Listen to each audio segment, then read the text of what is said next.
Chapter 10. Her First Visit to the Dispensary. Down the trail they went, over little hills and through a bamboo forest, bowing with their two hands together as they passed the pagoda of Kakiet, halfway there, on down over 3 bridges until they could see the tuffy tops of the beautiful Andwa coconut palms. "Daughter, we are here," breathed old Grandma. "What shall we do? What shall we say?" sighed the fearful mother. "Nay, be not afraid. He will speak first. Our words will be easy," replied old Grandma. "Be not troubled for your words." They came closer. There it is, the sickness house. "Look at the people," she added. And forgetting her fear, the mother in wonder and surprise saw Indians, Burmese, Chinese, and Karens all there. They came closer and took their place among the waiting crowd on the veranda. What a crowd it was! Sore eyes, boils and ulcers, ringworm, itch and toothache, fever and worms and dropsy. Grandpas, youths and maidens, uncles and aunties and nieces. But the poor frightened mother had seen all of these before. Her nervous eyes still wandered around over the crowd, for she was looking for the big white God-worshipper, whom the people all called Thar. As she looked, a door opened, and there he was, so tall, so white, in a long white coat, and by his side there was an old man whose face was one huge grin. "It's all finished," he said, opening his mouth for everyone to see, and added as he propped the mouth wider open, "It didn't hurt one bit." "Next," called Thar, and the door closed again. The grinning grandpa was the center of attraction. Everybody had to look at where the aching tooth used to be, and everyone smiled his approval and added, "Oh, yes, he is a powerful medicine man." The door opened again, and a girl came out with eye drops still showing on her face. "They are better already," she said, and in turn, becoming the center of attraction, added, "There are 2 kinds of eye medicine, white eye and red eye medicine." "Do you think he can find a medicine for our baby's sores?" asked Clever Queen's new mother timidly. "Sores? Sure, he has the best sore medicine. Look here, do you see this? See that picture of the rabbit on these eye drops? That's why it is good medicine. Don't you know how our elders have always said that the rabbit was the wisest doctor and the wisest lawyer? This Thar says that in his language his name means the same as rabbit, so he puts that rabbit picture on his medicine. So isn't it the best medicine?" All these words made a profound impression on the timid little mother. Her fear was almost forgotten. She felt happy.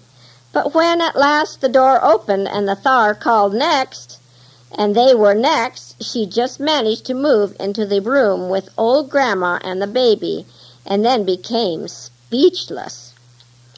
The room was so white, and it smelled of medicine, and there were glass bottles with medicine in them, and little glass houses with all kinds of queer-looking shining things in it.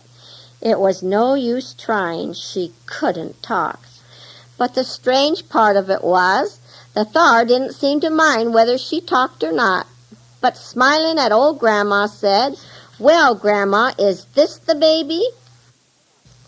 And turning to Tha Isin, a nice, clean Korean nurse, he said, "Better run over to the house and call Mama.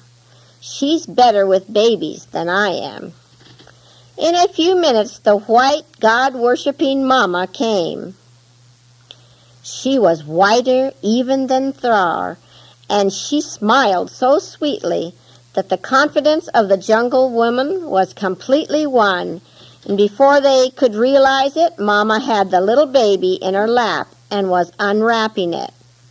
Of course, by this time you have guessed that the tall, white God-worshipper was I. That is quite right, and the white God-worshipper Mama was Mrs. Hare. "Oh, the poor little thing," I heard her say, and turning around I saw one of the most pitiful sights I had ever seen in my life. Yes, it had sores, running sores all over it, and that was bad enough. But it certainly had not had a bath since the sores had started, and it is impossible to say for how long before that, and the dirty condition of that little baby was indescribable. "Have you any hot water, Thar?" asked Mama. "Tha Isin, get the basin. We'll have to give the baby a bath before we can do anything."